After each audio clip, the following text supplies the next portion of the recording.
मध्य प्रदेश की सबसे hot seat कही जाने वाली सांवेर विधानसभा उपचुनाव के लिए मंगलवार सुबह 7 बजे से वोटिंग शुरू हुई, जो शाम 6 बजे तक चलेगी। कोरोना काल में पहली बार हो रहे मतदान के दौरान बूथ पर सब कुछ बदला बदला था।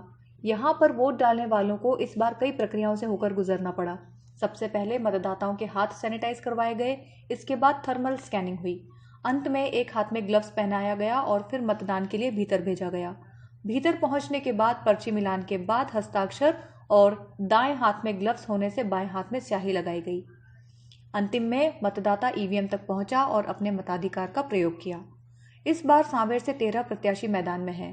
भाजपा, कांग्रेस, बसपा, जनता दल के साथ ही 9 निर्दलीय प्रत्याशी अपनी किस्मत आजमा रहे हैं। सबसे रोचक बात यह है कि पिछली बार कांग्रेस के बैनर तले जीते तुलसी सिलावट इस बार भाजपा के प्रत्याशी हैं। सिलावट ने पिछली बार भाजपा के राजेश सोनकर को पराजित किया था। इस बार उनके सामने कांग्रेस की ओर से प्रेमचंद गुड्डू उन्हें टक्कर दे रहे हैं। इस बार युवा मतदाता चुनाव में हार जीत में बड़ी भूमिका निभाने वाले हैं। करीब 23,628 तो ऐसे वोटर हैं जो पहली बार अपने मताधिकार का प्रयोग करेंगे। वोटिंग के लिए कुल 380 मतदान केंद्र बनाए गए हैं। शहरी क्षेत्र में 61 मतदान केंद्रों को तैयार करने की जवाबदारी नगर निगम ने निभाई है। वहीं बचे हुए 319 मतदान केंद्र जिला पंचायत द्वारा तैयार किए गए हैं। इन मतदान केंद्रों में मतदाताओं के लिए सभी तरह की सुविधाएं जुटाई गई हैं। सभी मतदान केंद्रों में मतदाताओं के लिए सैनिटाइजर, ग्लव्स, मास्क आदि की व्यवस्था की गई है। इस कार्य के लिए प्रत्येक मतदान केंद्र पर 4-4 कर्मचारियों विशेष दल अलग से तैनात किए गए हैं। चुनाव के लिए 39 सेक्टर डॉक्टर्स भी तैनात किए गए हैं। मतदान केंद्र में पहुंचने वाले मतदाताओं के बैठने के लिए टेंट लगाए गए हैं।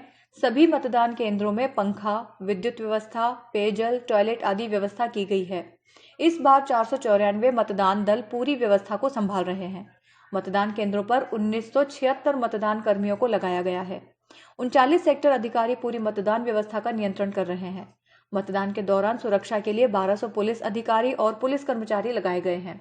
लगभग 94 मतदान केंद्रों को संवेदनशील घोषित किया गया है। इन मतदान केंद्रों को सीसीटीवी कैमरों के माध्यम से वेबकास्टिंग से जोड़ा गया है। Powered by Arthros Clinic, a dedicated center for arthroscopy and sports injuries.